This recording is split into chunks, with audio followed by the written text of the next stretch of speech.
దేవుని మహాపరిశుద్ధ నామమునకు స్తోత్రములు, మహిమ కలుగునుగాక.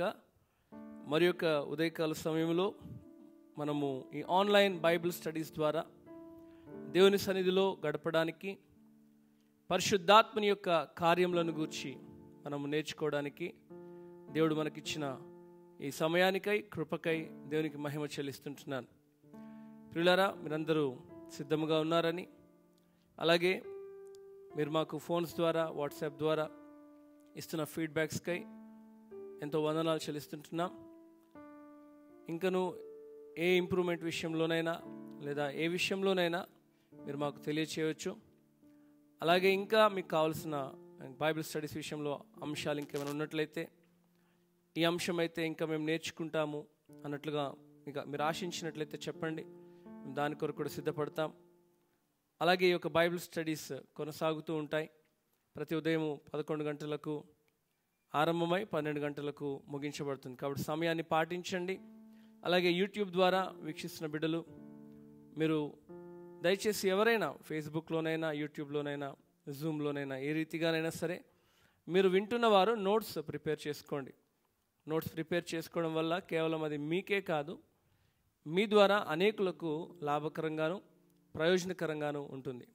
మీ నోట్స్ మీ కుటుంబాలకు, మీ బంధువర్గమునకు, అలాగే మీ స్నేహితులకు, అలాగే దేవుని ఎరగని బిడ్డలకు, అలాగే దేవుని ఎరిగియు ఇంకా సత్యమును గ్రహించిన బిడ్డలకు ఇది చెప్పడానికి మీకు ఒక మంచి సాధనముగా ఉపయోగపడుతుంది. ఈ సమయంలో అందరము తలలు వంచుదాం. భయంకరమైన దినాలు మన చుట్టూ ఉంటున్నాయి. భయంకరమైన పరిస్థితులు మనం చూస్తుంటున్నాం. భయంకరమైన వ్యాధులు మన చుట్టూ ఉన్నాయి. కాబట్టి ఈ సమయంలో మనం కృతజ్ఞతాపూర్వకముగా మనల్ని మనము దేవుని ఆరాధనకు అప్పగించుకుందాం. మనల్ని మనము దేవుని యొక్క సన్నిధిలో మనం ముందుకి కొనసాగుదాం. దేవుని సన్నిధిలో మనం బలపడుదాం. దేవుని యొక్క హృదయానుసారమైన జీవితాలను మనం కలిగి ఉండడానికి ప్రయత్నం చేద్దాం. అందరం తలలు వంచుదాం, మన హృదయాలను సిద్ధపరచుకుందాం. Thank you Lord. Hallelujah. Thank you, Jesus. Thank you, God. Thank you, God.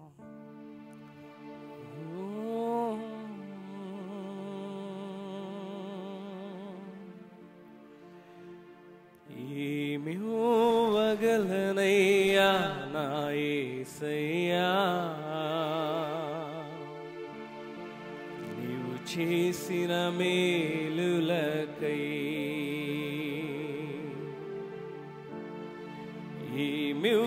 ఏమివ్వగలనయ్యా నా యేసయ్యా, నీవు చేసిన మేలులకై. నిన్ను గూర్చి లోకమంత చాటనా, ఊపిరి ఉన్నంత వరకు పాడనా. నిన్ను గూర్చి లోకమంత చాటనా, ఊపిరి ఉన్నంత వరకు పాడనా. ఏమివ్వగలనయ్యా నా యేసయ్యా, నీవు చేసిన మేలులకై. ప్రియులారా, మన హృదయాలను సిద్ధపరచుకుందాం. నిజముగా ఈరోజు ఊపిరి పీల్చుకోవడము, శ్వాస తీసుకోవడము, ఉచ్ఛ్వాస నిశ్వాసలు ఈరోజు ఎంతో కష్టతరముగా మారిపోయిన దినాల్లో మనం ఉన్నాం. ఇలాంటి సమయాల్లో మనము సరి అయిన గురితో, సరి అయిన ఉద్దేశంతో, సరి అయిన విధముగా దేవుని యందు, ఆయన భయభక్తుల యందు ఎదగవలసిన వారమై ఉన్నాం. కాబట్టి ఎటువంటి స్థితిలో కూడా నిర్లక్ష్య వైఖరి లేకుండా, నిర్లక్ష్య స్వభావం లేకుండా దేవుని సన్నిధిలో మనం బలపడవలసిన వారమై ఉన్నాం. కాబట్టి ప్రతి ఒక్కరు కూడా, లైవ్ వీక్షిస్తున్న వారు, ఈ వీడియోస్ వీక్షిస్తున్న వారు మాతో కలిసి దేవుని ఆరాధించాలని, మన హృదయాలను సిద్ధపరచుకొని ఆయన వాక్కు కొరకు సిద్ధపడాలని కోరుకుంటున్నాం. గురిలేని నా జీవిత పయనంలో దరిచేరి నిలచిన నా దేవుడవు, మతి లేక తిరుగుచున్న నన్ను శృతి చేసి చేసి నిలిపిన నా దేవుడవు, గురిలేని నా జీవిత పయనంలో నిలచిన నా దేవుడవు, మతిలేక తిరుగుచున్న నన్ను శృతి చేసి నిలిపిన నా దేవుడవు, ఎందుకింత నాపైన ఈ ప్రేమ వర్ణించలేను నా యేసయ్యా, ఎందుకింత నాపైన ఈ ప్రేమ వర్ణించలేను నా యేసయ్యా, నిన్ను గూర్చి లోకమంత చాటనా, ఊపిరి ఉన్నంత వరకు పాడనా, నిన్ను గూర్చి లోకమంత చాటనా, ఊపిరి ఉన్నంత వరకు పాడనా, ఏమివ్వగలనయ్యా నా యేసయ్యా, నీవు చేసిన మేలులకై, ఏమివ్వగలనయ్యా నా యేసయ్యా, నీవు చేసిన మేలులకై, ఈ లోకంలో నాకు ఎన్ని ఉన్నరు, నీవు లేని జీవితం వ్యర్థమేనయ్యా, నీ సాక్షిగా ఇలలో బ్రతికెదనయ్యా, నెరవేర్చుము దేవా, ఈ లోకంలో నాకు ఎన్ని ఉన్నరు, నీవు లేని జీవితం వ్యర్థమేనయ్యా, నీ సాక్షిగా ఇలలో బ్రతికెదనయ్యా, నీ చిత్తం నాలో నెరవేర్చుము దేవా, ఏమిచ్చి నీ రుణం తీర్చెదనయ్యా, నీ సాక్షి మలచినందుకు, ఏమిచ్చి నీ రుణం తీర్చెదనయ్యా, నీ పాత్రగా నన్ను మలచినందుకు, నిన్ను గూర్చి లోకమంత చాటనా, ఊపిరి ఉన్నంత వరకు పాడనా, నిన్ను గూర్చి లోకమంత చాటనా, ఊపిరి ఉన్నంత వరకు పాడనా, ఏమివ్వగలనయ్యా నా యేసయ్యా, నీవు చేసిన మేలులకై, ఏమివ్వగలనయ్యా నా యేసయ్యా, నీవు చేసిన మేలులకై, నిన్ను గూర్చి లోకమంత చాటనా, ఊపిరి ఉన్నంత వరకు పాడనా, నిన్ను గూర్చి లోకమంత చాటనా, ఊపిరి ఉన్నంత వరకు పాడనా, ఏమివ్వగలనయ్యా నా యేసయ్యా, నీవు చేసిన మేలులకై, ఏమివ్వగలనయ్యా నా యేసయ్యా, నీవు చేసిన మేలులకై. ప్రేమల దేవుని బిడ్డలారా, ఈ ఉదయకాల సమయంలో మరి ఒకసారి మన జీవితాలను పరీక్షించుకుందాం. ఆవిరి వంటి జీవితాలు ఎంతలో కనబడి అంతలో మాయమైపోయే జీవితాలు మన జీవితాలు. అటువంటి జీవితాలను భద్రమైన రీతిలో కాపాడుతున్న దేవుడు, అటువంటి మన జీవితాలను ఆయన సంకల్పము చొప్పున కొనసాగిస్తున్న దేవుడు, ఏమిచ్చి ఆయన రుణము మనం తీర్చుకోగలము, ఏమి చేసి మనం ఆయన రుణము తీర్చుకోగలము? పరీక్షించుకుందాం మన జీవితాలను. ఇంకా నీకు దేవుని విషయంలో ఏదైనా ఆయాస్కరమైన స్థితి ఉన్నదా? దేవునికి ఆయాస్కరమైన గుణలక్షణాలు ఉన్నాయా? ఈ ఉదయకాల సమయంలో దేవుని అడుగు, అయ్యా నా శక్తి చేత, నా బలము చేత అయ్యా, నేను నా బలహీనతను జయించలేకపోతున్నాను. నీ సహాయం నాకు కావాలి తండ్రి. పరిశుద్ధాత్మ సహాయం నాకు కావాలి యేసయ్యా. అయ్యా, నా శక్తి చేత, నా బలము చేత ఎన్నోసార్లు వాటిని జయిద్దాము అనుకున్నాను, కానీ జయించలేక ఓడిపోయి సతికిలబడిపోతున్న స్థితిలో ఉంటున్నాను. నీ సహాయం నాకు కావాలి నాయనా.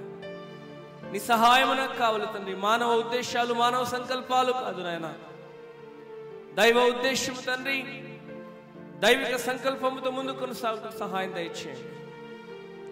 నీ వాక్యము తండ్రి నన్ను తాకుచుండగా, నీ వాక్యము నా హృదయలో తండ్రి చేరుతుండగా సహాయం దయచేయండి. నా హృదయం నొచ్చుకొని అయ్యా నేను మారుటకు, నా హృదయం నొచ్చుకొని తండ్రి నన్ను నేను సరి చేసుకున్నటకు కృప చూపించండి తండ్రి. నీకు స్తోత్రాలు యేసయ్యా, నీకు వందనాలు చెల్లిస్తుంటున్నాం. ఈ లైవ్ని వీక్షిస్తున్న ప్రతి బిడ్డను నీ చేతులకు అప్పగిస్తున్నాం. వారి కుటుంబాలను నీ చేతులకు అప్పగిస్తుంటున్నాం. ఈ సమయంలో అనారోగ్యంతో బాధపడుతున్న బిడ్డలు తండ్రి, శ్వాస సంబంధమైన సమస్యలతో బాధపడుతున్న వారు అయ్యా, ఇంకా పలు రకాల సమస్యలతో బాధపడుతుంటున్న వారు తండ్రి, ఇంకను తండ్రి కోవిడ్ పాజిటివ్తో బాధపడుతుంటున్న వారు, ఐసోలేషన్లో ఉంటున్న వారు, క్వారంటైన్లో ఉంటున్న వారు, వారందరి చేతులకు అప్పగిస్తున్నాం తండ్రి. సహాయం దయచేయండి.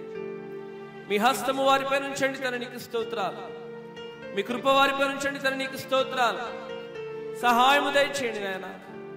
నీ సహాయము మాకు కావాలి నాయన. అయ్యా, నీవు లేకపోతే మేము ఏమి చేయలేము నాయన అన్న ఆలోచన, అన్న నిర్ణయము తండ్రి మాకు దయచేయండి.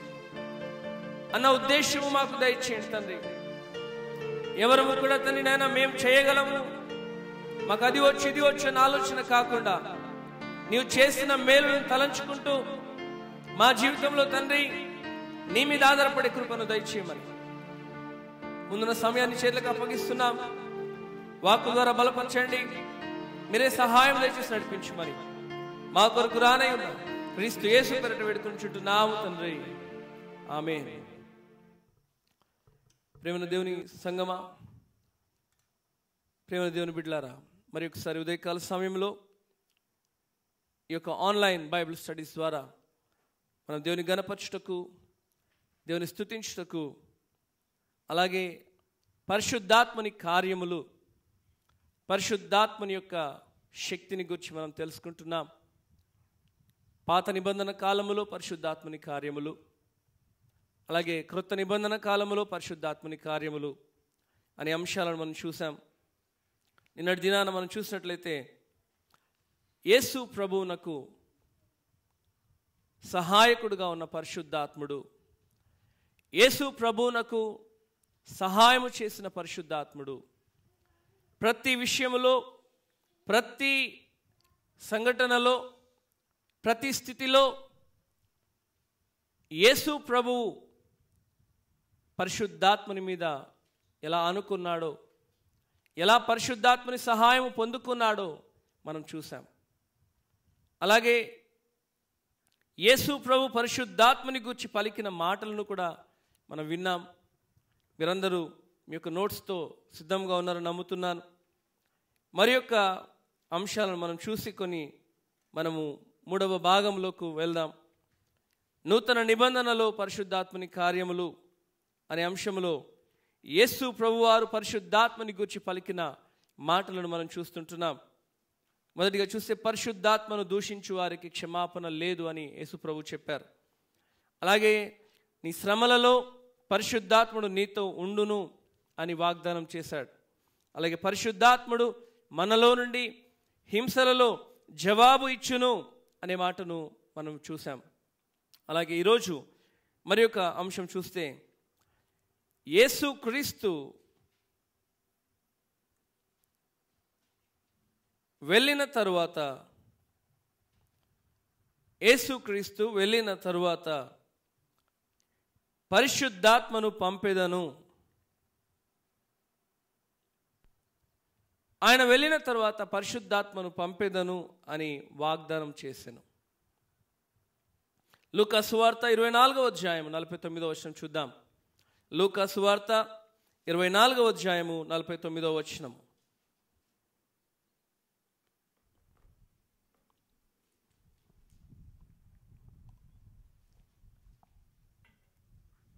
ఇదిగో నా తండ్రి వాగ్దానము చేసినది మీ మీదికి పంపుచున్నాను, మీరు పైనుండి శక్తి పొందు వరకు పట్టణములో నిలిచియుండుడని వారితో చెప్పెను.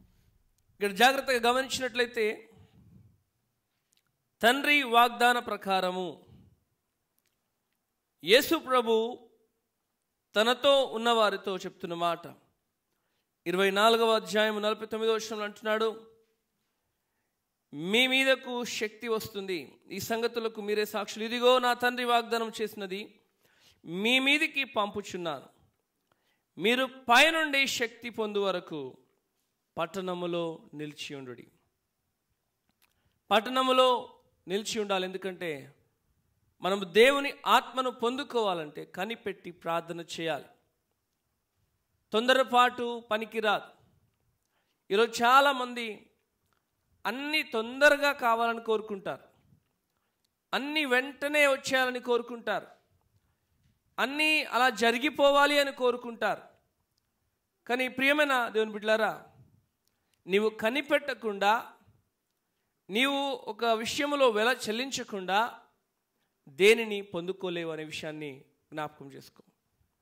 అలాగే యోహాను సువార్త 14వ అధ్యాయంలో 26వ వచనం ప్రకారం చూస్తే, యేసు ప్రభు ఈ లోకంలో ఉన్నప్పుడే పరిశుద్ధాత్మని గూర్చిన వాగ్దానాలు, పరిశుద్ధాత్మని పంపిస్తానన్న వాగ్దానాలు, తండ్రిని వేడుకుంటానన్న వాగ్దానాలు, మీ కొరకు ఎల్లప్పుడూ ఆదరణకర్త అవసరము అని చెప్పిన వాగ్దానాలు మనం చూస్తుంటున్నాం. చూడండి, యోహాను సువార్త 14వ అధ్యాయము 26వ వచనం చూస్తే, ఆదరణకర్త అనగా తండ్రి నా నామమున పంపబోవు పరిశుద్ధాత్మ సమస్తమును మీకు బోధించును. నేను మీతో చెప్పిన సంగతులన్నిటినీ మీకు జ్ఞాపకము చేయును. త్రిత్వమైన దేవుడు తండ్రి, కుమార, పరిశుద్ధాత్మలు. ఇక్కడ ఈ వచనంలో చూస్తే త్రిత్వము, we can see the Trinity, the God of Trinity. తండ్రి, నేను అనగా కుమారుడు, అలాగే పరిశుద్ధాత్ముడు. త్రిత్వమైన దేవుని యొక్క కలయికను మనం చూడగలుగుతున్నాం. ఈ త్రిత్వము ఇదివరకు చెప్పినట్లుగా ఎప్పుడు కూడా వారు వేరు కారు. వారు ఎప్పుడు కూడా సపరేట్గా వారు చెయ్యరు. ఏది చేసినా వారు ఐక్యతలో చేస్తారు, ఐక్యతలో కొనసాగుతారు, ఐక్యత కలిగిన వారు. కానీ ఈరోజు సమాజంలో, క్రైస్తవ సమాజంలో ఎన్నో రకాల గలిబిలి, ఎన్నో రకాల భేదాలు, ఎన్నో రకాల భేదాభిప్రాయాలు కలిగి ఉన్నాం. కానీ యేసు ప్రభు వారు చెప్పిన మాట 14వ అధ్యాయం 26వ వచనం ప్రకారం అంటున్నాడు, ఆదరణకర్త అనగా తండ్రి నా నామమున పంపబోవు పరిశుద్ధాత్మ సమస్తమును మీకు బోధించును. సమస్తమును ఆయన మనకు బోధిస్తాడు. ఎందుకు బోధిస్తాడంటే, నీవు సత్యములో నుండి సర్వసత్యములోనికి ప్రవేశించాలి గనుక, నువ్వు సత్యములో నుండి సర్వసత్యములోనికి వెళ్ళాలి గనుక.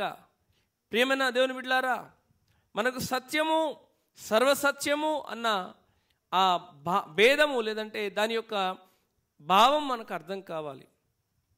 నీవు కేవలము తండ్రినే విశ్వసించినట్లయితే, కుమారుణ్ణి అలాగే పరిశుద్ధాత్మను తృణీకరించినట్లయితే నువ్వు సర్వసత్యంలోనికి ఎలా వెళ్ళగలుగుతావు?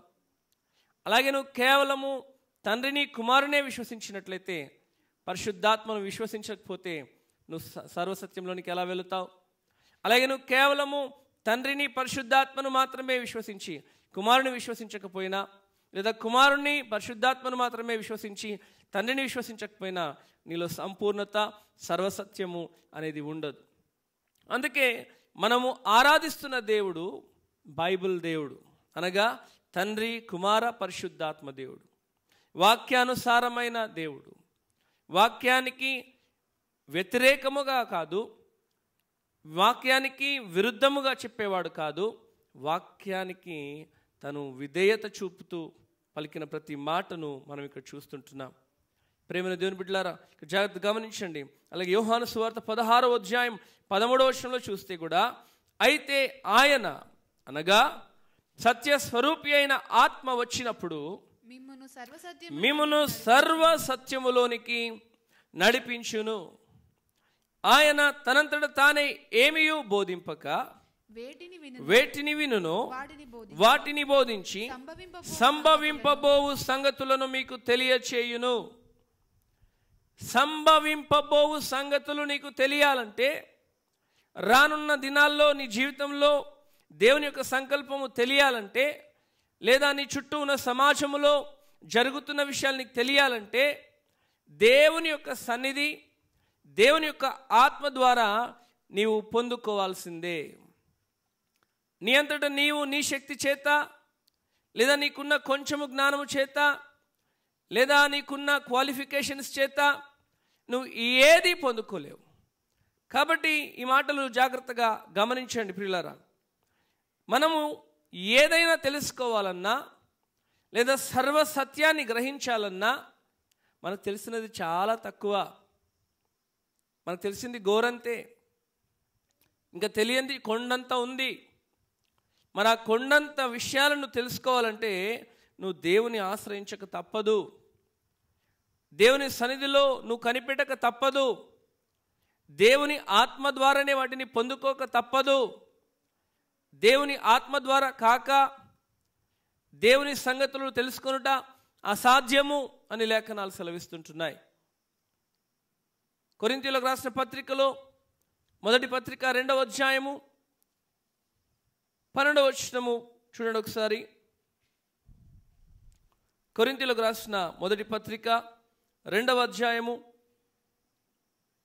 12-13 వచనాలు. దేవుని వలన మనకు దయచేయబడిన వాటిని తెలుసుకొనుటకై మనము లౌకికాత్మను కాక దేవుని యొద్ద నుండి వచ్చు ఆత్మను పొంది ఉన్నాము. దేవుని యొద్ద నుండి వచ్చే ఆత్మ ద్వారానే ఇది సాధ్యము. ఈ లోకంలో ఏముంది? లౌకికాత్మ, లోక సంబంధమైన ఆత్మ, లోక సంబంధమైన జ్ఞానము, లోక సంబంధమైన తలంపులు, లోక సంబంధమైన క్వాలిఫికేషన్స్తో, నీ యొక్క రీసెర్చ్, నీ ఎనాలిసిస్తో, లేదా నీకున్న థాట్ ప్రాసెస్తో నువ్వు చెప్పేది ఏది కూడా దేవుని సంగతులను నెరవేర్చకపోవచ్చు. కాబట్టి ప్రియమైన దేవుని బిడ్డలారా, జాగ్రత్తగా గమనించండి. మనము ఏ సేవకుడినైనా, లేదా ఏ ప్రసంగాన్నైనా, లేదా ఏ అంశాన్నైనా వినేటప్పుడు ఇది దేవుని ఆత్మ నుండి వచ్చినదా లేదా మనం గ్రహించగలగాలి. అందుకే 13వ వచనంలో అంటాడు చూడండి, మనుష్య జ్ఞానము నేర్పు మాటలతో కాక ఆత్మ సంబంధమైన సంగతులను ఆత్మ సంబంధమైన సంగతులతో సరిచూచుచు ఆత్మ నేర్పు మాటలతో వీటిని గూర్చియే మేము బోధించుచున్నాము. అపోస్తలుడైన పౌలు గారు ఆత్మలో వర్ధిల్లి, ఆత్మలో ఎదిగి, ఆత్మలో బలపడి ఏ అపోస్తలుడు కూడా చేయని సేవను ఎలా చేయగలిగాడంటే ఆయన పొందుకున్న ఆత్మ అభిషేకము ద్వారా. దేవుని ఎరగని వాడు నిజానికి చూస్తే క్రీస్తు అంటే తెలియదు, క్రీస్తు స్వారూప్యము తెలియదు, క్రీస్తును నేరుగా చూసిన వాడు కాదు, క్రీస్తు వ్యతిరేకిగా ఎదిగినవాడు, క్రీస్తు బిడ్డలను చంపడానికి సిద్ధమైన వాడు. కానీ అనేక పత్రికల్లో తను రాసిన మాట ఏంటంటే, నేను ఇది మనుషుని యొద్ద పొందుకోలేదు, నేను ఇది నేరుగా యేసు ప్రభు దగ్గర పొందుకున్నాను అంటున్నాడు. ఎలా పొందుకున్నాడు అంటే ఆయన ప్రార్థన ద్వారా, కనిపెట్టి ప్రార్థించే విధానము ద్వారా, ఆయన తన జీవితంలో ఉపవాసముల ద్వారా, దేవుని ఆత్మ అభిషేకములో, దేవుని యొక్క ఆత్మీయమైన జీవితములో, ఆత్మలో ప్రార్థించుట ద్వారా ఈ యొక్క స్థితిని, ఈ యొక్క ప్రత్యక్షతలను, ఈ యొక్క గొప్ప సేవను, పరిచర్యను ఆయన చేయగలిగాడు. నిందలు వచ్చినప్పుడు, హింసలు వచ్చినప్పుడు, ఇబ్బందులు వచ్చినప్పుడు కూడా ఆయన వారికి సరి అయిన జవాబు చెప్పి వాటి నుండి బయటకు రాగలిగాడు. అది మనము ముందున్న సమయంలో నేర్చుకుంటాం. ఇక్కడ జాగ్రత్త గమనించినట్లయితే యేసు ప్రభువారు ఏం పలికారు పరిశుద్ధాత్మని గూర్చి అనే మాటలో మనం చూసినట్లయితే ఆయన ఆదరణకర్తను పంపిస్తానని చెప్పాడు. మీతో ఎల్లప్పుడూ అనగా మనతో ఎల్లప్పుడూ ఉండుటకై పరిశుద్ధాత్మని పంపిస్తానని చెప్పాడు. ఆయన రాకడ వరకు, ఎత్తబడే సమయం వరకు నీవు నేను ఆ పరిశుద్ధాత్మని యొక్క పరిచర్యలో ముందు కొనసాగవలసిన వారమై ఉన్నామని మరి ఒకసారి జ్ఞాపకం చేసుకుంటున్నాం. అయితే ఈ పరిశుద్ధాత్ముడు ఏం చేస్తాడు అంటే యోహాను సువార్తలో 16వ అధ్యాయం 13వ వచనం ప్రకారము ఆయన తనంతట తాను ఏమీయూ బోధింపక అంటున్నాడు. ఆయన తనంతట తాను ఏమీ బోధించడు, కానీ క్రీస్తు సంగతులను బోధిస్తాడు. నువ్వు క్రీస్తుని నమ్మితే, క్రీస్తుని విశ్వసిస్తే, తండ్రిని విశ్వసిస్తే నీవు ఖచ్చితంగా పరిశుద్ధాత్మని కార్యాలను విశ్వసించాల్సిందే. ఎందుకంటే పరిశుద్ధాత్ముడు తనంతట తానే ఏది బోధించడు, దేవుని కార్యాలు చేస్తాడు, దేవుని గూర్చిన సాక్ష్యం చెప్తాడు. కాబట్టి మనము మన జీవితాల్లో ఈ యొక్క ఆలోచన కలిగి ఉండాలి. అప్పుడే మనము సత్యము నుండి సర్వసత్యములోనికి నడవగలుగుతాం. కాబట్టి ప్రియమైన దేవుని బిడ్డలారా, జాగ్రత్తగా గమనించండి. ఈ రెండవ భాగంలో అనగా నూతన నిబంధన కాలంలో పరిశుద్ధాత్మని కార్యాల్లో ఈ రెండవ భాగంలో మనం చూసాం. యేసు ప్రభు జన్మించక ముందు పరిశుద్ధాత్మని కార్యాలు, అలాగే యేసు ప్రభు జన్మించిన తర్వాత ఆయన లోకములో ఉన్నప్పుడు, భూమి మీద నరావతారిగా జీవించినప్పుడు ఎలాంటి కార్యాలు జరిగాయి, అలాగే ప్రతి విషయంలో యేసు ప్రభు ఎలా పరిశుద్ధాత్మని మీద ఆధారపడి జీవించాడు. అలాగే మనం చూసాము యేసు ప్రభు వారు పరిశుద్ధాత్మని గురించి పలికిన మాటలు. అలాగే ఈ దినము మనము ముందుకు వెళ్ళినట్లయితే 3వ భాగం పార్ట్ 3 మనం చూడబోతున్నాం. ఎందుకు ఇన్ని భాగాలుగా ఉన్నాయని మీరు అడగచ్చు. ఇదంతా కూడా ఒక రైట్ క్లాసిఫికేషన్లో మీకు మీ ముందు ఉంచాలని ఆశపడుతుంటున్నాం. ఈ యొక్క నోట్స్ని మీరు సరిగ్గా అర్థం చేసుకున్నట్లయితే బైబిల్ గ్రంథంలో ఆది నుండి చివరి వరకు పరిశుద్ధాత్మని కార్యాలను మీరు క్లియర్గా ఎవరితోనైనా పంచుకోగలుగుతారు. ఎవరికైనా పరిశుద్ధాత్మని కార్యాల గురించి చెప్పగలుగుతారు. అది మీకు అందుబాటులో, మీకు వెసులుబాటులో ఉండాలనే ఉద్దేశంతోనే ఈ యొక్క భాగాలను చేయడం జరిగింది. చూడండి, క్రీస్తు పునరుత్థానము తరువాత 3వ భాగం, క్రీస్తు పునరుత్థానము తరువాత పరిశుద్ధాత్మని కార్యములు. క్రీస్తు పునరుత్థానము అనగా క్రీస్తు సిలువ వేయబడి మరణించి 3వ దినమున తిరిగి లేచిన దినము పునరుత్థానం. ఈ పునరుత్థానము తర్వాత ఎన్ని రకాలుగా, ఎన్ని సందర్భాల్లో పరిశుద్ధాత్మని కార్యాలు జరిగాయో మనము చూడబోతుంటున్నాం.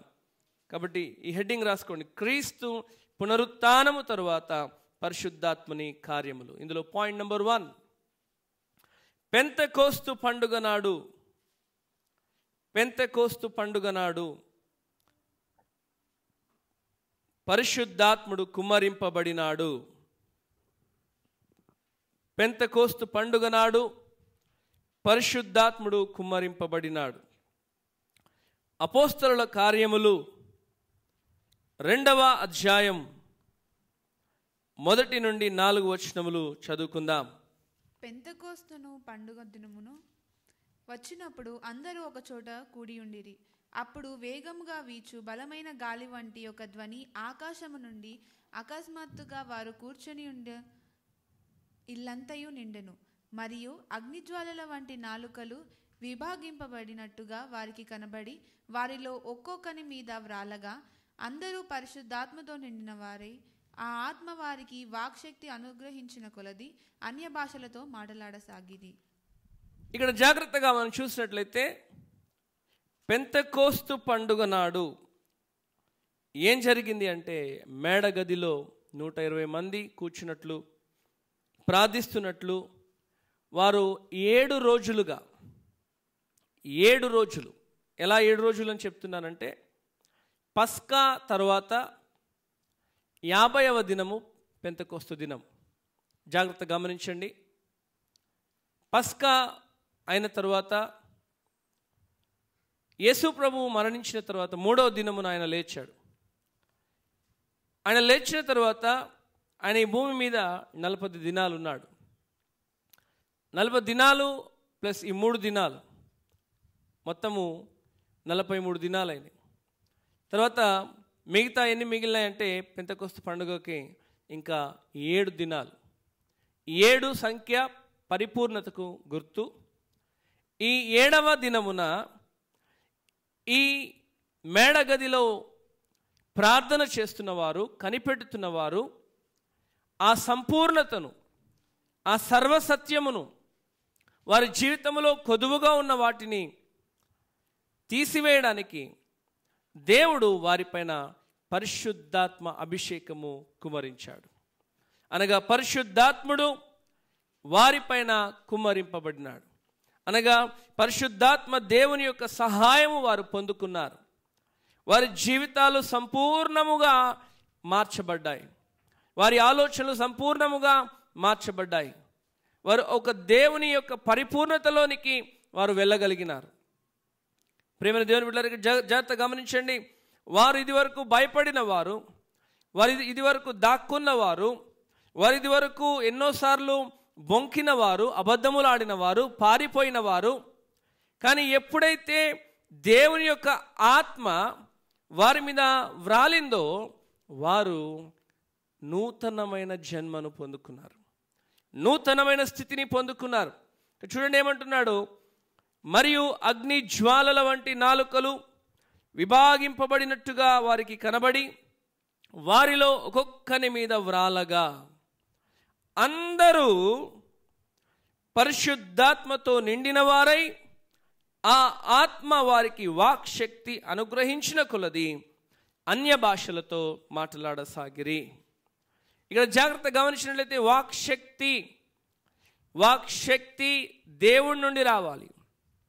వాక్శక్తి దైవికమైనది. వాక్శక్తి దేవుని ఆత్మ మనకు ప్రసాదించాలి. కానీ వాక్చాతుర్యం మానవుని యొక్క జ్ఞానం. వారు వాక్చాతుర్యం కలిగిన వారు కాదు, కానీ వారు వాక్శక్తి పొందుకున్నవారు. వాక్శక్తి అనుగ్రహించేది దేవుడు. వాక్చాతుర్యము మనిషికి ఉంటుంది. వాక్చాతుర్యముతో నువ్వు ఈలోక సంబంధమైన మనుషులను జయించవచ్చు. నీ సంఘంలో ఉన్న బిడ్డలను ఆహా ఓహో అని అనిపించుకోవచ్చు. కానీ వాక్శక్తి లేకుండా దేవుని కార్యాలు చేయడము సాధ్యము కాదు. వారు వాక్చాతుర్యము వాడి ఉండొచ్చు, మేము యేసుక్రీస్తు శిష్యులమని మభ్యపెట్టి ఉండవచ్చు, కానీ అది సరిపోదు. అది పరిపూర్ణతకు సాధ్యము కాదు. అందుకే వారిపైన పరిశుద్ధాత్మని అభిషేకము ఉండాలి అని యేసు ప్రభువు నిర్ణయించినాడు. వారి మీదనే కాదు, యోవేలు గ్రంథము ప్రకారము, మార్కు సువార్త 16వ అధ్యాయం 16వ వచనం ప్రకారము, 17వ వచనం ప్రకారము నమ్మిన వారందరిపైన దేవుని ఆత్మను కుమ్మరిస్తానని చెప్పినాడు. ప్రేమైన దేవుని బిడ్డలారా, అందుకే క్రీస్తు పునరుత్థానము తరువాత పరిశుద్ధాత్మని యొక్క కార్యములు అనే యొక్క అంశంలో మనం మొదటిగా చూస్తున్నాం. పెంతెకోస్తు పండుగ నాడు పరిశుద్ధాత్ముడు వారందరిపైన ఎవరికి పక్షపాతము లేకుండా, ఎవరిని ఎక్కువ తక్కువ అని చూడకుండా, అక్కడ ఉన్న మేడగదిలో ఉన్న కనిపెడుతున్న నిజముగా హృదయపూర్వకంగా అందరూ ప్రార్థన చేస్తున్నారు. వారందరిపైన దేవుని ఆత్మ కుమ్మరింపబడినది. అలాగే నీవు నేను కూడా కనిపెట్టి ప్రార్థించినప్పుడు, నీవు నేను కూడా దేవుని సన్నిధి కొరకు ఆశ కలిగి ఉన్నప్పుడు, నీవు నేను కూడా ఆయన పరిచర్య నిమిత్తము మనము సమర్పించుకున్నప్పుడు, మన ఉద్యోగాల ద్వారా, మన జీవితాల ద్వారా, మనం ఉన్న పరిస్థితుల్లో, మనం ఉన్న సమాజంలో దేవుని కొరకు నిలబడాలన్న తీర్మానం చేసుకున్నప్పుడు దేవుడు ఖచ్చితంగా తన ఆత్మ ద్వారా నీ జీవితంలో కార్యము చేస్తాడు. ఎందుకంటే ఆయన పక్షపాతము కలిగిన దేవుడు కాడు. ఆయన ఖచ్చితంగా అందరినీ సమానంగా చూసే దేవుడు. కాబట్టి ఆయన ఆత్మ ప్రతి ఒక్కరికి ఇవ్వాలని దేవుని యొక్క ఆశ, ఆయన సంకల్పము. ప్రతి ఒక్కరూ రక్షణ పొందుకోవాలి అనేది ఆయన సంకల్పము. ప్రతి ఒక్కరూ ఆయనతో సహవాసం చేయాలి అనేది ఆయన సంకల్పము. కాబట్టి నీవు కూడా ఆయనను ఆశతో అడిగితే ఆశ కలిగిన ప్రాణమును తృప్తిపరిచే దేవుడు మన దేవుడు. హల్లెలూయా. అలాగే రెండవ పాయింట్ రాసుకుందాం. రెండవ పాయింట్ చూస్తే, సంఘములలో అనేక మంది పరిశుద్ధాత్మచే నడిపింపబడినారు.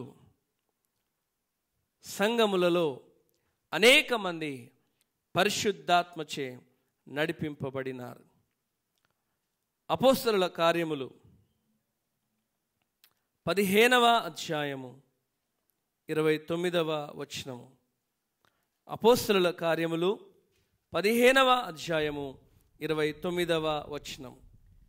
విగ్రహములకు అర్పించిన వాటిని రక్తమును, గొంతు పిసికి చంపిన దానిని, జారత్వమును విసర్జింపవలెను.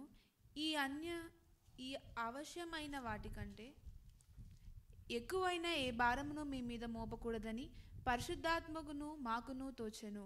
వీటికి దూరముగా ఉండుటకు జాగ్రత్త పడితిరా, అది మీకు మేలు, మీకు క్షేమము కలుగునుగా. ఇక్కడ మనం జాగ్రత్తగా గమనించినట్లయితే 29వ వచనంలో అంటున్నాడు, విగ్రహములకు అర్పించిన వాటిని రక్తమును, గొంతు పిసికి చంపిన దానిని, జారత్వమును విసర్జింపవలెను.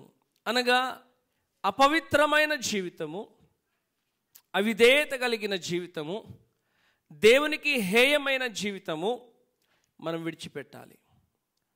మనం విడిచిపెట్టకుండా మనం దేవుని యొక్క పవిత్రతను, పవిత్రమైన ఆ ఆత్మను పొందుకోలేం. ఈ అవశ్యమైన వాటికంటే ఎక్కువైన ఏ భారమును మీ మీద మోపకూడదని పరిశుద్ధాత్మకును మాకును తోచెను. వీటికి దూరముగా ఉండుటకు జాగ్రత్త పడితిరా, అది మీకు మేలు, మీకు క్షేమము కలుగును గాక. ఈ జాగ్రత్తగా గమనించినట్లయితే విగ్రహాలకు లేదా రక్తమునకు, జారత్వమునకు, అవిధేయతకు, పాపమునకు మనము దూరముగా ఉండాలి. ఇదేం చేస్తుందంటే మనలో భారాన్ని పెంచుతుంది, మనలో సమస్యలను పెంచుతుంది, మనలో వేదనను పెంచుతుంది. అందుకే ఈ అవశ్యమైన వాటికంటే ఎక్కువైన ఏ భారమును మీ మీద మోపకూడదని. ఇదే మనకి ఈ రోజులో భారం. ఈ భారం, వీటిని మనం తొలగించుకోవాలి. వీటిని తొలగించుకుని మనం ఇక్కడ చూసినట్లయితే ఏమంటున్నాడు, ఇలాంటి భారమైన బ్రతుకులు, ఏది పాపముతో నిండిన బ్రతుకులు, వీటన్నిటినీ మనం తొలగించుకోవాలి. ఈ భారాన్ని మనం తీసివేసుకోవాలంటే పరిశుద్ధాత్ముడు మనపైన ఒక భారం పెడుతున్నాడు. ఆ భారం ఏంటంటే నువ్వు దేవుని కొరకు జీవించుట. అది సులువైన కాడియే. ఆ కాడి నీవు మోయటం వలన నీవు సాత్వికునిగా, దేవుని బిడ్డగా, క్రీస్తు బిడ్డగా మార్చబడతావు. కాబట్టి ఆ రోజుల్లో సంఘములో, ఆదిమ సంఘములో ఈ యొక్క వాక్య ప్రకారం చూసినట్లయితే ప్రతి ఒక్కరు కూడా పరిశుద్ధాత్మని చేత నడిపింపబడ్డారు, పరిశుద్ధాత్మని అభిషేకములు నడిపింపబడ్డారు. అలాగే నీవు, నేను కూడా పరిశుద్ధాత్మ అభిషేకము చేత నడవాలి. మరి ఒక పాయింట్ చూద్దాం. ఇక్కడ ఎవరెవరు ఇదే పాయింట్లో కొందరి జీవితాలు, అనగా అపోస్తలుల కార్యములో కొందరి జీవితాలు చూస్తే పరిశుద్ధాత్మ నడిపింపులో నడిచిన వారు, పరిశుద్ధాత్మ వారిని నడిపించినప్పుడు వారు ఎలా విధేయత చూపించారు అనే విషయాన్ని నేను మీతో పంచుకుంటాను. సెకండ్ పాయింట్లో మీరు సబ్ పాయింట్ 1, పౌలు ఆత్మచేత నడిపించబడెను. పౌలు ఆత్మచేత నడిపించబడెను.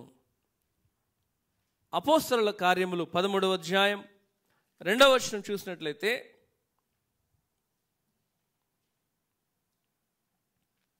అపోస్తలుల కార్యములు 13వ అధ్యాయము 2వ వచనము,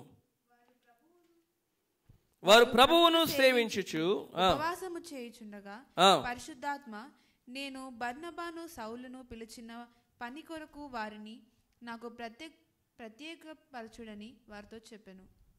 ఇక్కడ పరిశుద్ధాత్మ దేవుడు పౌలును అలాగే బర్నబాను ఎంచుకున్నట్లుగా మనం చూస్తుంటున్నాం. ప్రేమైన దేవుని బిడ్డలారా, పరిశుద్ధాత్మ దేవుడు ఏం చెప్పాడో వారు అది చేశారు. పరిశుద్ధాత్మ దేవుని చేత వారు ఆ ఆజ్ఞల వలన నడిచారు. అది కష్టమైన, ఒక్కోసారి వారికి కావలసింది కాకపోయినా వారు దేవుని యొక్క ఆత్మ చేత నడిపింపబడ్డారు. వారు ఏదో విషయంలో ప్రార్థన చేస్తున్నారు, కానీ పరిశుద్ధాత్మ దేవుడు కొన్ని సందర్భాల్లో వెళ్ళవద్దు అని చెప్పాడు, కొన్ని సందర్భాల్లో వెళ్ళండి అని చెప్పాడు. వారు ఎలా పరిశుద్ధాత్మ దేవుడు నడిపిస్తే అలా నడిచారు. ఈ అపోస్తలుడైన పౌలు గారు కూడా తన జీవితంలో చూస్తే ఆత్మచేత నడిపింపబడిన వ్యక్తిగా, ఆత్మచేత ప్రేరేపించబడిన వ్యక్తిగా, ఆత్మచేత బలము నొందిన వ్యక్తిగా మనం చూస్తుంటున్నాం. అలాగే రెండవ వ్యక్తి చూస్తే ఇక్కడ ఇందులో సబ్ పాయింట్ 2 ఫిలిప్పు ఎలా ఆత్మచేత నడిపింపబడ్డాడు అని చూస్తే అపోస్తలుల కార్యములు 16వ అధ్యాయము 7వ వచనం చూద్దాం.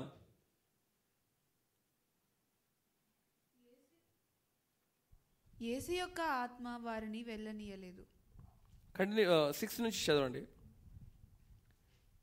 ఆసియాలో వాక్యము చెప్పకూడదని పరిశుద్ధాత్మ వారి నాటాంకపరచనందున వారు పుగ్రియా గలతీయ ప్రదేశముల ద్వారా వెళ్ళిరి. ముసియా దగ్గరకు వచ్చిన బెతూనియకు వెళ్ళుటకు ప్రయత్నము చేసిరి గాని యేసు యొక్క ఆత్మ వారిని వెళ్ళనీయలేదు. కంటిన్యూ. అంతటా వారు ముసియా దాటిపోయి త్రోయకు వచ్చిరి. అప్పుడు మాసిదోనియా దేశస్థుడొకడు నిలిచి, నీవు మాసిదోనియాకు వచ్చి మాకు సహాయము చేయమని తనకు వేడుకొనుచున్నట్టు రాత్రివేళ పౌలునకు దర్శనం కలిగెను. అతనికి ఆ దర్శనం కలిగినప్పుడు వారికి సువార్త ప్రకటించుటకు దేవుడు మమ్మను పిలిచి ఉన్నాడని మేము నిశ్చయించుకొని వెంటనే మాసిదోనియాకు బయలుదేరుటకు యత్నము చేసితిమి. ఇక్కడ జాగ్రత్తగా మనం గమనించినట్లయితే ఈ అంశం కూడా పౌలు గురించి మాట్లాడుతున్నాడు. పౌలు తన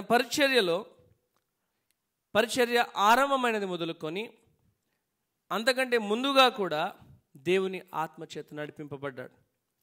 అలాగే అపోస్తల కార్యములు 8వ అధ్యాయంలో చూస్తే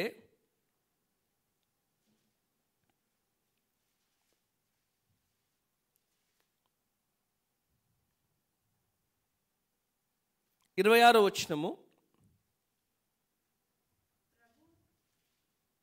ప్రభుదూత నీవు లేచి దక్షిణముగా వెళ్ళి యెరూషలేము నుండి గాజాకు పోవు అరణ్య మార్గమున కలిసి కొమ్మని ఫిలిప్పుతో చెప్పగా అతడు లేచి వెళ్ళెను. ప్రభువు దూత అనగా ఇక్కడ జాగ్రత్త గమనించినప్పుడు 29వ వచనం, అప్పుడు ఆత్మ ఫిలిప్పుతో నీవు ఆ రథము దగ్గరకు పోయి దాన్ని కలిసి కొనుమని చెప్పాను. ఫిలిప్పు దగ్గరకు పరిగెత్తుకొని పోయి అతడు ప్రవక్త అయిన యెషయా గ్రంథము చదువుచుండగా విని, నీవు చదువుచున్నది గ్రహించుచున్నావా అని అడుగగా. అలాగే కింద భాగంలో చూసినట్లయితే ఇక్కడ మనం చూస్తే అయితే ఫిలిప్పు వారు నీళ్లలో 39వ వచనంలో వారు నీళ్లలో నుండి వెడలి వచ్చినప్పుడు ప్రభువు ఆత్మ ఫిలిప్పును కొనిపోయెను.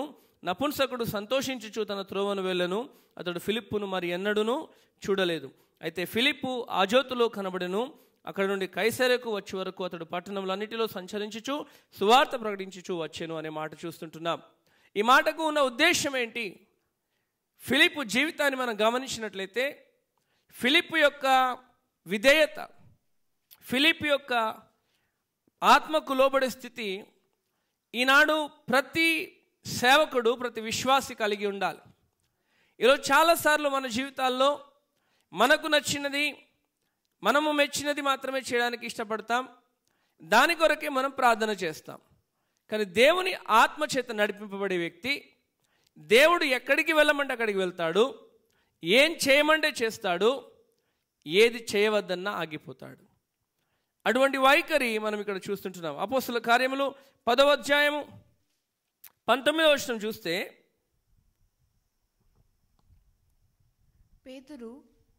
ఇక్కడ పేతురు గురించి మనం చూస్తున్నాం. పేతురు ఆ దర్శనమును గూర్చి యోచించుచుండగా ఆత్మ, ఇదిగో 3 మనుషులు నిన్ను వెతుకుచున్నారు. కంటిన్యూ. నీవు లేచి క్రిందికి దిగి సందేహింపక వారితో కూడా వెళ్ళుము, నేను వారిని పంపి ఉన్నానని అతనితో చెప్పెను. ఇక్కడ పేతురు ఒక దర్శనం చూస్తున్నాడు. దర్శనము చూసిన తర్వాత వెంటనే అక్కడ 3 మనుషులు పంపబడ్డారు.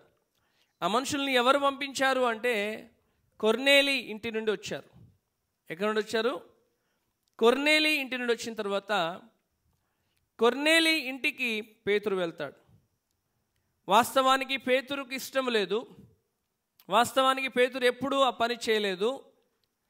ఎప్పుడు కూడా తన యూదులను తప్ప, లేదంటే దేవుడు ఏర్పరచుకున్న జనాన్ని తప్ప అన్యజనానికి ఎప్పుడు సువార్త ప్రకటించలేదు. కానీ ఇక్కడ కొన్ని మాటల ద్వారా పరిశుద్ధాత్మ దేవుని యొక్క మాట, ఆజ్ఞ పొందుకున్న పేతురు దేవుని యొక్క ఆత్మకు లోబడతాడు. ఇలా మనం చెప్తూ వెళ్తే ఎన్నో విషయాల్లో దేవుని యొక్క బిడ్డలు లేదా దేవుని యొక్క శిష్యులు, యేసు ప్రభు శిష్యులైన వారు, అపోస్తలులు, అలాగే దేవుని ఆత్మకు లోబడిన వారు ఎన్నో కార్యాలు చేశారు. కాబట్టి ప్రియమైన దేవుని బిడ్డలారా, మనం జాగ్రత్తగా గమనించుదాం. మనం ఎప్పుడైతే ఆత్మకు లోబడతామో, ఎప్పుడైతే దేవుని ఆత్మ మాటలను మనం గ్రహిస్తామో, మనము ఏదైనా చేయడానికి సిద్ధపడతాం. అందుకే మన జీవితాల్లో అటువంటి విధేయత, and we need that sensitivity to the voice of the Holy Spirit. ఈరోజు చాలా విచారకరమైన సంగతి ఏంటంటే, చాలామంది క్రైస్తవులకు లేదా దేవుని బిడ్డలకు అసలు దేవుని స్వరం అంటే ఏంటో తెలియదు. దేవుడు ఎలా మాట్లాడతాడో తెలియదు. పరిశుద్ధాత్మ దేవుని యొక్క స్వరము ఎలా వినాలో తెలియదు, ఎలా కనిపెట్టాలో తెలియదు, ఎలా ప్రార్థన చేయాలో తెలియదు, ఎలా ఆ ఆత్మ శక్తిని, ఆ ఆత్మ సంబంధమైన జీవితాన్ని జీవించాలో తెలియదు. కాబట్టి నీవు నేను చేయవలసింది ఏంటంటే కనిపెట్టి ప్రార్థన చేయుట. కనిపెట్టి ప్రార్థన చేసినప్పుడు ఆ ఆత్మ నీకు వాక్శక్తి ఇచ్చిన కొలది, ఆ ఆత్మ నీ పైన వ్రాలిన కొలది, ఆ పరిశుద్ధాత్మ దేవుడు నీలో కార్యము చేసిన కొలది ఎన్నో ఎన్నో కార్యాలు, ఊహకు మించిన కార్యాలు, ఆలోచనలకు మించిన కార్యాలు చేయగలుగుతాం.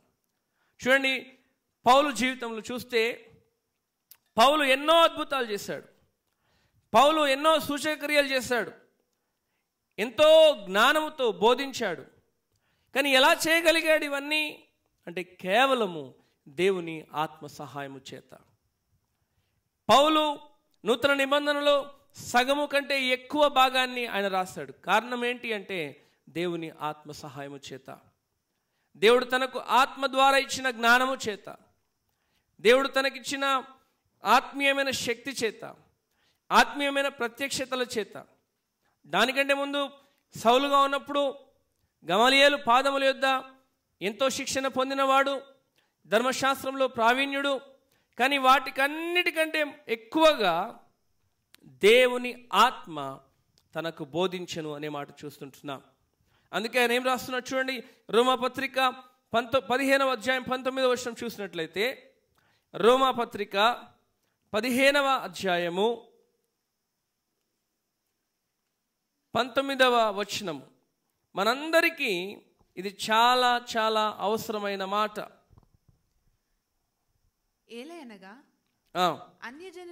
ఎలాగనగా అన్యజనులు విధేయులగునట్లు వాక్యము చేతను, క్రియ చేతను, గురుతుల బలము చేతను, మహత్కార్యముల బలము చేతను, పరిశుద్ధాత్మ బలము చేతను క్రీస్తు నా ద్వారా చేయించిన వాటిని గూర్చియే గాని మరి దేనిని గూర్చి మాటలాడ తెగింపను. ఇక్కడేమన్నాడు? ఎలాగనగా అన్యజనులు విధేయులగునట్లు, తన పిలుపును గురించి మాట్లాడుతుంటున్నాడు.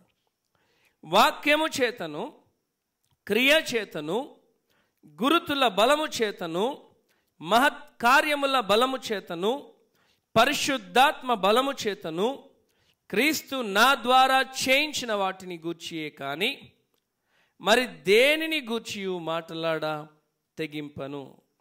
పరిశుద్ధాత్మ బలము చేత, పరిశుద్ధాత్మ కార్యములు, క్రీస్తు బలము, క్రీస్తు శక్తి ఎలా పొందుకున్నాడు అంటే పరిశుద్ధాత్మని యొక్క ప్రత్యక్షతల ద్వారా. ప్రేమన దేవుని బిడ్డలారా, యేసు ప్రభు ఆయనకు తన ఆత్మ ద్వారా ఎన్నో విషయాలు బోధించాడు.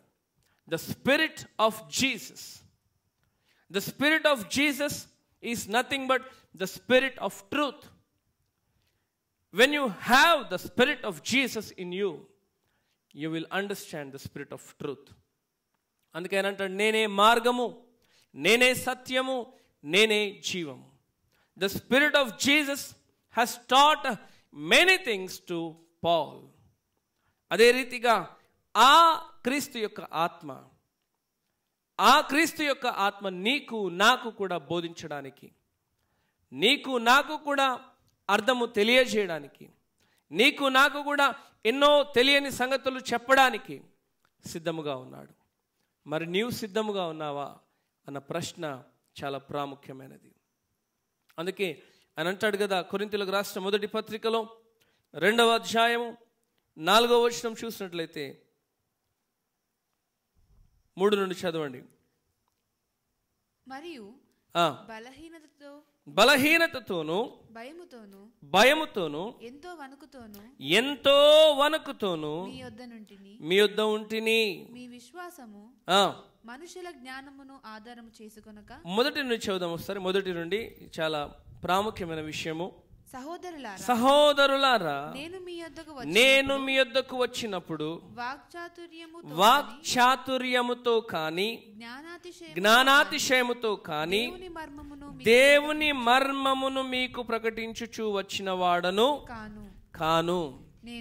నేను యేసుక్రీస్తును అనగా సిలువ వేయబడిన యేసుక్రీస్తును తప్ప మరి దేనిని మీ మధ్య నెరుగకుందునని నిశ్చయించుకొంటిని. మరియు బలహీనతతోను భయముతోను ఎంతో వణుకుతోను మీ యొద్ద ఉంటిని. మీ విశ్వాసము మనుషుల జ్ఞానమును ఆధారము చేసుకొనక దేవుని శక్తిని ఆధారము చేసుకొని ఉండవలనని నేను మాట్లాడినను, సువార్త ప్రకటించినను, జ్ఞానయుక్తమైన తీయని మాటలను వినియోగింపక పరిశుద్ధాత్మయు దేవుని శక్తియు కనపరచు దృష్టాంతములనే వినియోగించి తిని. ఈ మాట చాలా చాలా చాలా ప్రాముఖ్యమైన మాట. పౌలు యొక్క పరిచర్యను వివరిస్తున్న మాట. కొరింథీ సంఘానికి పౌలు చెప్తున్నాడు, నేను మీ యొద్దకు వచ్చినప్పుడు నాకు వాక్చాతుర్యం ఉందని కానీ, లేదా నేను గొప్ప జ్ఞానం కలిగిన వాడని కానీ, లేదా గమలియేలు వంటి గొప్ప పండితుని దగ్గర, గొప్ప గురువు దగ్గర నేను నేర్చుకున్నానని కానీ మీ వద్దకు రాలేదు. నేను నేర్చుకున్నదంతా ఎక్కడి నుంచి నేర్చుకున్నానంటే యేసు క్రీస్తు నుండి. ఏమంటున్నాడు చూడొకసారి. నేను మాట్లాడినను, సువార్త ప్రకటించినను, జ్ఞానయుక్తమైన తీయని మాటలను వినియోగింపక పరిశుద్ధాత్మయు దేవుని శక్తియు కనపరచు దృష్టాంతములని వినియోగించి తిని అంటున్నాడు. దృష్టాంతములు అనగా దేవుడి ఇవ్వాలి మనకి. దేవుని జ్ఞానము ద్వారా పొందుకోవాలి, దేవుని ఆత్మ ద్వారా పొందుకోవాలి. ఈరోజు పౌలు గురించి మనం ఇంతగా మాట్లాడుతున్నాం, పౌలు యొక్క పత్రికలను ఇంతగా చదువుతున్నాం. పౌలు పత్రికలు అర్థం చేసుకోవడానికి చాలా చాలా చాలా కష్టతరమైనవి అని పేతురు రాస్తుంటున్నాడు తన పత్రికలో. అందరికీ అది అర్థము కావు అంటున్నాడు. ఎందుకు అంటే ఆయన గొప్ప స్కాలర్ అని కాదు, లేదా గొప్ప జ్ఞాని అని కాదు, దేవుని ఆత్మ మీద అంతగా ఆధారపడిన వాడు గనుక. తను ఏది బోధించినా, అద్భుతాలు చేసినా, సూచక క్రియలు చేసినా, ఏది చేసినా దేవుని ఆత్మ సహాయంతో చేశాడు గనుక. దేవుని ఆత్మ మనకిచ్చే జ్ఞానము మనుష్య జ్ఞానమునకు మించినది. నీకు ఎంత వాక్చాతుర్యం ఉన్నా ఆయన వాక్శక్తి ఇవ్వకపోతే, ఆయన వాక్కు నీలో ఉండకపోతే, ఆయన యొక్క జీవన శైలి నీలో ఉండకపోతే, ఆయన జీవన విధానం నీలో ఉండకపోతే ఏమి చేసినా వ్యర్థమే అనే విషయాన్ని మరొకసారి జ్ఞాపకం చేసుకోవాలి. ప్రేమైన దేవుని బిడ్డలారా, ఇక్కడ పౌలు జీవితాన్ని మనం చూస్తే ఇంకా ఎన్నో ఎన్నో ఎన్నో విషయాల్లో మనం చూస్తూ ఉంటాం. తన పత్రికలు చదువుతుంటే, తను ఒక్కొక్క సంఘానికి రాసిన పత్రికలను ఒక్కొక్క అంశం గురించి మాట్లాడుతున్నప్పుడు ఎంతో ఖచ్చితమైన స్థితి, మనుషులను మెప్పించక, మనుషుల ముందు మంచివారమని అనిపించుకోవాలని ఆశతో ఆలోచనతో కాక దేవుని సంబంధమైన జ్ఞానమును ఆయన బోధించాడు. అందుకే చూడండి 6వ వచనం చూడండి, పరిపూర్ణులైన వారి మధ్య జ్ఞానమును బోధించుచున్నాము. అది ఈ లోక జ్ఞానము కాదు, నిరర్థకులై పోవుచున్న ఈ లోకాధికారుల జ్ఞానమును కాదు, కానీ దేవుని జ్ఞానము మర్మమైనట్టుగా బోధించుచున్నాము. ఈ జ్ఞానము మరుగై ఉండెను. జగదుత్పత్తికి ముందుగానే దీనిని దేవుడు తన మహిమ నిమిత్తము నియమించెను. ఈ జ్ఞానము లోక సంబంధమైన వారికి తెలియదు. ఇదేమంటున్నారు చూడండి, అది లోకాధికారులలో ఎవనికిని తెలియదు. వారి కళ్ళ ముందు ఏం జరుగుతుందో తెలియదు, వారు వింటున్నది ఏంటో వారికి తెలియదు, వారి హృదయానికి అర్థం కాదు. అందుకే అంటాడు ఇక్కడ, ఒకవేళ అది లోకాధికారులలో ఎవనికిని తెలియదు, అది వారికి తెలిసి ఉండనే ఎడల మహిమా స్వరూపియగు ప్రభువును సిలువ వేయకపోయి ఉందురు. వారికి నిజముగా యేసు ప్రభు ఎవరో, యేసు ప్రభు ఈ లోకానికి ఎందుకు వచ్చాడో ఒకవేళ ఆనాటి దినములోనే వారికి తెలుసుంటే వారు యేసుని సిలువ వేసేవారే కాదు. లోకాధికారులే, కానీ వారికి దేవుని జ్ఞానము లేదు. లోక సంబంధమైన అధికారులే, కానీ వారికి నిజమైన జ్ఞానము, నిజమైన ఆలోచన లేదు. అది వారికి ఉండిన ఎడల వారు దేవుని సిలువ వేసేవారు కాదు. అందుకే అంటాడు కదా 9వ వచనంలో, ఇందును గూర్చి దేవుడు తన్ను ప్రేమించు వారి కొరకు ఏవి సిద్ధపరిచెనో అవి కంటికి కనబడలేదు, చెవికి వినబడలేదు, మనుష్య హృదయమునకు గోచరము కాలేదు. ఇక్కడ అంటున్నాడు కొరింథీ సంఘముతో, వారికి ఒకవేళ నిజంగా ఆయన ఎవరో తెలిస్తే వారు సిలువ వేసేవాళ్ళు కాదు. అందుకే లేఖనం ఏం చెప్తుంది, దేవుని ప్రేమించు వారి కొరకు చేసే కార్యాలు ఈ లోక సంబంధమైన వారికి కనబడవు, అర్థము కావు, వినబడవు. ఈరోజు నీవు నేను గత సంవత్సరం నుండి చెప్పుకుంటున్నాం, ఏం చెప్తున్నాం, దేవుని బిడ్డలుగా దేవుని యొక్క ఆత్మీయ జీవితంలో జీవిస్తున్న వారికి ఏం చెప్తున్నామంటే, ఆయన మంచితనము, ఆయన కృప, ఆయన కనికరము ఉండబట్టి నేను బ్రతికి ఉన్నానని చెప్పు. కానీ లోక సంబంధమైన వారికి ఇది అర్థం కాదు. లోక సంబంధమైన వారు ఏమంటారంటే, నేను మంచిగా శానిటైజర్ రాసుకుంటున్నానండి, నేను మంచి హ్యాండ్ వాష్ చేసుకుంటున్నానండి, నేను ఫిజికల్ డిస్టెన్స్ మెయింటైన్ చేస్తున్నానండి, అందుకే నేను బాగున్నాను అనుకుంటున్నారు. కానీ దేవుని కృప లేకపోతే నీవు శ్వాస తీసుకోవడం కూడా కష్టమే. నువ్వు ఎంత నీట్గా మెయింటైన్ చేసినా, నువ్వు ఎంత నీవు శుభ్రంగా ఉంచుకున్నా, నువ్వు ఎంతగా మనుషులకు దూరంగా ఉండి ఒక గదిలో ఉన్నా, దేవుని కృప లేకపోతే, మొన్నటి దినాన నేను ఒక న్యూస్ చూశాను, 6 సార్లు మిస్టర్ ఇండియా లేదా మిస్టర్ వరల్డ్గా ఉన్న వ్యక్తి, అంటే కంప్లీట్ ఫిట్నెస్ బాడీ బిల్డర్, మంచి బలశాలి, వీరికంటే బలమైన వారు ఎవరు లేరు అనుకుంటారు చూసినప్పుడు. అటువంటి వ్యక్తి ఈ కోవిడ్-19తో చనిపోయాడు. అంటే నువ్వెంత బలశాలివైనా, నువ్వెంత బలము గలవాడవైనా, బలము గలదానివైనా, ఎంత పెద్ద డాక్టర్ అయినా, ఎంత పెద్ద క్వాలిఫైడ్ పర్సన్ అయినా, ఒకవేళ దేవుని కృప నీకు నాకు లేకపోతే మనము గతించిపోతాం. మన కళ్ళ ముందు ఎన్నో సంఘటనలు జరుగుతున్నాయి. కాబట్టి ప్రేమైన దేవుని బిడ్డలారా, ఈ ఉదయకాల సమయంలో ఒక్కసారి మన జీవితాలు పరీక్షించుకుందాం. మనము ఏమి చేసినా దేవుని సహాయాన్ని కోరుకోవాలి. మనం ఏమి చేసినా దేవుని సన్నిధిలో బలపడుటకు మనము ఆయత్తపరచుకోవాలి. మన జీవితాలను సన్నద్ధపరచుకోవాలి. నీ అతిశయము, నీ గర్వము, నీకున్న ఏది నీతో రాదు, అది నేను నాశనానికి నడిపిస్తుంది. కాబట్టి దేవుని ఆత్మకార్యాలు, దేవుని సన్నిధిలో బలపడే విధానాన్ని మనము ఆయన వాక్యము ద్వారా పొందుకోవాలి. అటువంటి కృపలో మనమందరము ఎదుగుటకే ఈ అంశాలను లేదా ఈ యొక్క పరిశుద్ధాత్మని యొక్క కార్యములను మీదకు తీసుకొని వస్తుంటున్నాం. కాబట్టి ప్రతి ఒక్కరము కూడా వీటిని గూర్చి మీకు ఖాళీ ఉన్న సమయంలో ఇంకా ధ్యానించండి, చదవండి. పరిశుద్ధాత్మని కార్యాలు నా జీవితంలో కూడా జరగాలయ్యా, పరిశుద్ధాత్మని అభిషేకము నేను కూడా పొందుకోవాలి. నిన్ను ఎరగని బిడ్డలు, నీకు విరోధముగా నిలిచిన వారే నీ ఆత్మను పొందుకున్నప్పుడు ఎన్నో కార్యాలు చేయగలిగారు. మరి నేను పుట్టుకతో క్రైస్తవుడును, నేను క్రిస్టియన్ ఫ్యామిలీలో పుట్టాను, కానీ నేను ఎందుకు చేయలేకపోతున్నాను అన్న ప్రశ్న నీకు రావాలి. ప్రేమైన దేవుని బిడ్డలారా, దేవుడు తన శక్తిని నీలో ఉంచాడు. ఆ శక్తిని ఎలా వినియోగించుకోవాలో దేవుని దగ్గర పొందుకో.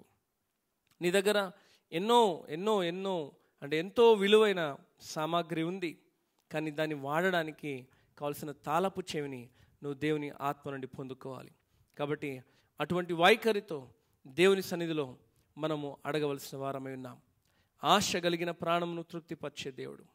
కానీ నీ ఆశ ఎలా ఉందో దేవునికి తెలియాలంటే నువ్వు దేవునితో ఎల్లప్పుడూ అడిగి పొందుకునేవాడిగా, అలాగే కనిపెట్టి ప్రార్థన చేసేదానిగా నువ్వు జీవించాలి. అటు కృపలో దేవుడు మనను నడిపించునుగాక. అందరం తలలు వంచుదాం, ప్రార్థన చేసుకుందాం. స్తోత్రం, పరిశుద్ధుడానికి స్తోత్రం. హల్లెలూయా. Thank you Jesus. యేసయ్యానికి వందనాలు. అయ్యా, ఈ బైబిల్ స్టడీలో తండ్రి నాయన మరి ఒకసారి మాకు నేర్పించారయ్యా, నీకు స్తోత్రాలు. అయ్యా, క్రీస్తు పునరుత్థానము తరువాత క్రీస్తు ఈ లోకాన్ని విడిచినైనా పరలోకానికి నేను ఆరోహణమైన తరువాత తండ్రి పరిశుద్ధాత్మని కార్యాలు ఏంటో ఈరోజు మేము నేర్చుకున్నాం. సహాయము చేయండి అయ్యా. నీవు ఉన్నప్పుడు జరిగిన కార్యాలు, నీవు నైనా పరలోకానికి ఆరోహణమైన తర్వాత జరిగిన కార్యాలు, వీటన్నిటినీ మేము వింటున్నప్పుడు మాలో విశ్వాసాన్ని పెంపొందింపచేయండి. నేను నమ్మిన వారందరూ తండ్రి నేను వారినందరినీ నీ సూచక క్రియలు వెంబడిస్తాయని నేను నీ వాక్యం సెలవిస్తుంది. అలాగే నేను ఈ వీడియోస్ వీక్షిస్తున్నవారు, ఈ లైవ్ని వింటున్నవారు, నేను నోట్స్ ప్రిపేర్ చేసుకుంటున్నవారు, ప్రతి ఒక్క బిడ్డను దర్శించండి నాయన. నేను ఇది ఎవరైతే నేను ఇంకా షేర్ చేస్తున్నారో, ఎవరైతే ఈ లైవ్ వీడియోస్ని షేర్ చేస్తున్నారో అయ్యా, వారందరినీ దర్శించండి. మీ జ్ఞానము చేత నింపండి, తృప్తిపరచండి. మా ఆలోచన కాదు, మా శక్తి కాదు, మా బలము కాదు, కేవలము నీ ఆత్మశక్తి మీద ఆధారపడే కృపను దయచేయమని అయ్యా మీరే సహాయము చేయమని, సమస్త ఘనత మహిమ మీరే పొందుకొనమని అయ్యా, మా జీవితాల ద్వారా తండ్రి మీరే మహిమ పొందుకొని అనేక బిడ్డలు తండ్రి నీ రక్షణలో రావడానికి తండ్రి నీ ఆత్మ ద్వారా మాకు సహాయం చేయమని సమస్తము నీకే చెల్లించుకుంటూ మా కొరకు రానై ఉన్న క్రీస్తు యేసు పేరట అడిగి వేడుకుంటున్నాము తండ్రి. ఆమేన్. ప్రేమైన దేవుని బిడ్డలారా, మరి ఒకసారి గమనించండి. ఈ యొక్క లైవ్ వీడియోస్ చూస్తున్నవారు దయచేసి లైవ్ చూస్తున్నప్పుడే షేర్ చేయండి. లైవ్ చూస్తున్నప్పుడే షేర్ చేస్తే ఆ లింక్ ద్వారా అనేకులు దీవెనలు పొందుకోగలుగుతారు, వారు చూడగలుగుతారు, అలాగే తెలియని ఎన్నో సత్యాలను తెలుసుకోగలుగుతారు. తిరిగి రేపు ఉదయం 11 గంటలకు కలుసుకుందాం. దేవుడు మిమ్మల్ని అందరినీ దీవించునుగాక. మరొకసారి అందరికీ praise the Lord. Thank you.